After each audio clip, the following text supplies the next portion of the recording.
friends, welcome back to my channel. Today's video is in collaboration with my dear friend Liyana over at Terrarium and Crafts. And if you're not familiar with her, you should definitely go ahead and check out her channel. She loves making beautiful DIY projects, Dollar Tree, Trash to Treasure projects, thrift makeovers. She loves to make whimsical, romantic, shabby chic, also natural projects. And her favorites are miniature fairy gardens and any small terrariums and just beautiful, beautiful DIYs that are very different from anything out there. So if you're interested, I would suggest for you guys to go ahead and check out her channel. You will not be disappointed. Tell her I sent you. For my first project, I'm going to be using this board. Then the cork sheet that I got from the Dollar Tree. Next, these magnetic clips from the Dollar Tree as well. These push pins from the Dollar Tree. Then these push pins that I already had on hand. Waverly chalk paint in a color silver lining and a chippy brush. Some sandpaper and a hot glue gun and this all-purpose glue and some scissors. To begin with, I'm taking this board. I actually got this board at a dirt cheap for 50 cents, but originally it came from Target Dollar Spot. It was $3. I absolutely love how distressed it is. I love everything about it except the saying it doesn't fit over here in my project. So I am going to try to sand the letters. I'll see how that goes. So as you can see over here, it is coming off, but also the paint underneath is coming off as well. Now on the top part, it doesn't matter. I just needed to sand out a little pieces to the side.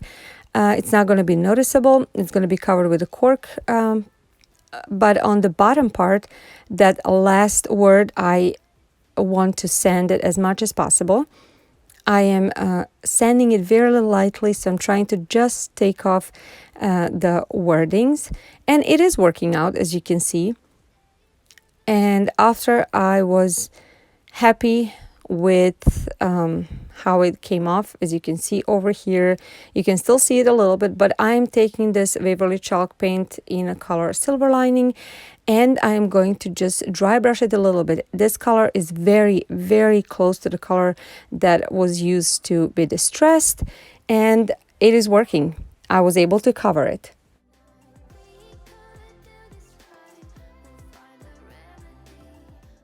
I think there is maybe only a little bit that you can see through, but I'm not worried about that.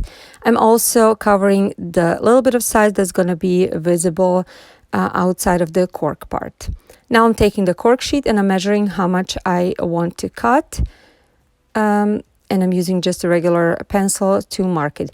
First, I wanted to just fold it over in order to make it easier to cut, but don't do that because this cork will break and it will break not even. So thankfully, I just tried one corner so I didn't fold it all over. So I'm marking the line where I want to cut it using the board that I already had right next to me. And I'm gonna be cutting it with my scissors. It was very easy to cut. You can use scissors or any kind of X-Acto knife or anything you have on hand. The backing is adhesive, and the adhesive is very strong. It was surprisingly strong, so I didn't have to use any additional glue. So that's a good thing. I positioned it where I want it, and pretty much that is it that I wanted to do on this part as of now. Next thing I wanted to do was to add those clips on the bottom. So I'm using a mixture of this all-purpose glue and a hot glue. All-purpose for a long hold and hot glue for a short-term hold. So I'm trying to find a place where I want to put them, and I am just hot gluing right now and putting them on. Holding it a little bit, and they attached pretty easily.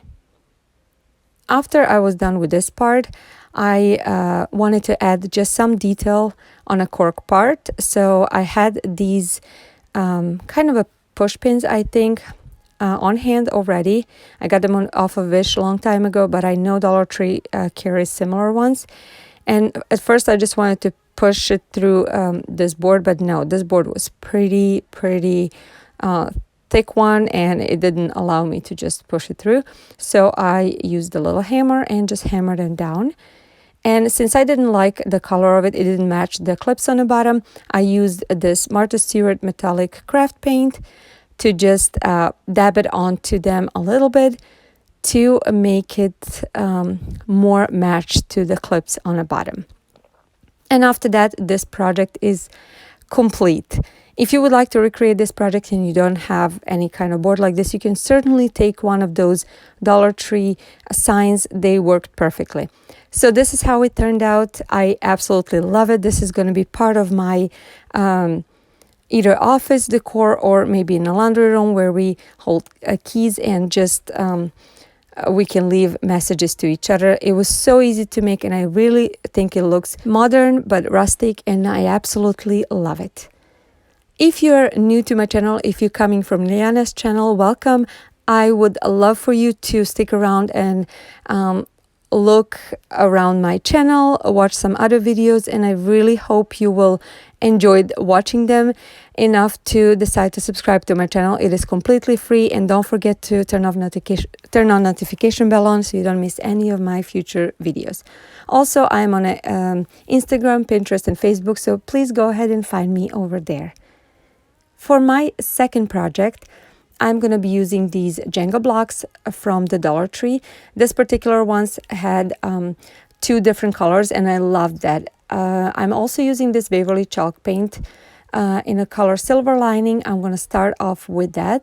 And I'm going to use my chippy brush from the Dollar Tree, and I'm going to dry brush the brown blocks. Now I am dry brushing all over all the sides of it. For the lighter blocks, I'm starting with this Waverly chalk paint in the color Mineral. And again, I am dry brushing it. That didn't make such a huge difference, but it gave a little bit of texture that I wanted.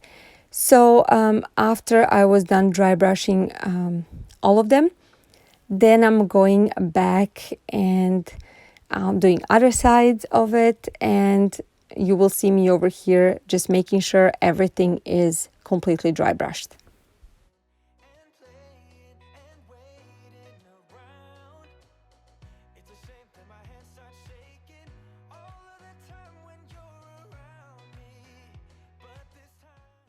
I also wanted to add to this lighter blocks the same Silver Lining color. Like I said, I wanted more dimension. For the darker ones, it's easier. You could see the difference with just one paint. And now I'm using Rust-Oleum chalk paint in a linen white color, and I am dry brushing on all of these blocks. So the darker ones and lighter ones. And that made such a huge difference. It made a little more dimension and just made it, the color look more beautiful and more rustic, and that is exactly what I wanted. Since I'm not painting, just dry brushing, it was very, very fast drying, so I was able to move with this project pretty quickly. After all this was done, it was time to assemble it. So first I'm starting with the darker ones, and I'm creating kind of a square and making sure the corners of each meet. Now I'm taking lighter ones and I'm putting them in the same pattern but just offset, as you can see over here, creating kind of a diamond shape, or I don't even know how to explain, but you can see it over here. And now I'm gonna hot glue the top ones to the bottom ones, and that's gonna create kind of a base, and from there I'm gonna just keep building up, alternating colors. I am using only a hot glue. I thought it was just enough for what I'm going to be making. If you want to use any other kind of glue or wood glue, go ahead. But for me, this worked perfectly.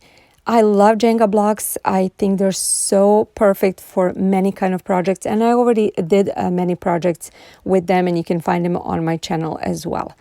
Now I am going all the way up. I'm using up all the blocks that were in one package, and when I got to the top, I had only 2 darker ones and 2 lighter ones left.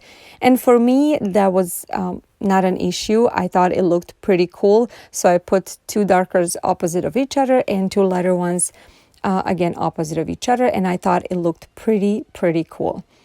Now, this part is done. And after that, I am using these large popsicle sticks or craft sticks that came from Walmart, but you can use any craft sticks or anything else, even cardboard that you want. And I'm just measuring out and cutting it out. I wanted to create a bottom of this that's gonna be a pencil holder. So like I said, I'm just measuring out and cutting out, and I'm gonna hot glue this to the bottom. And that's it for this project.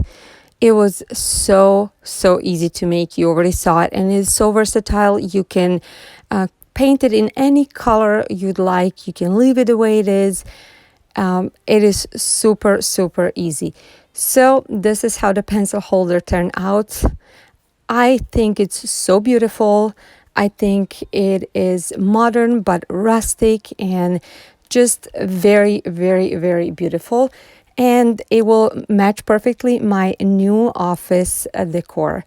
I really hope you liked this video, and if you did, please give it a big thumbs up. It means so much to me. And I would like for you to subscribe if you're not already subscribed. It is free. Thank you so much for watching. Don't forget to check out Liyana's channel. I will have everything linked in the description box, so go ahead and check it out. Thank you so much for watching. I'll see you in my next video. Bye, guys.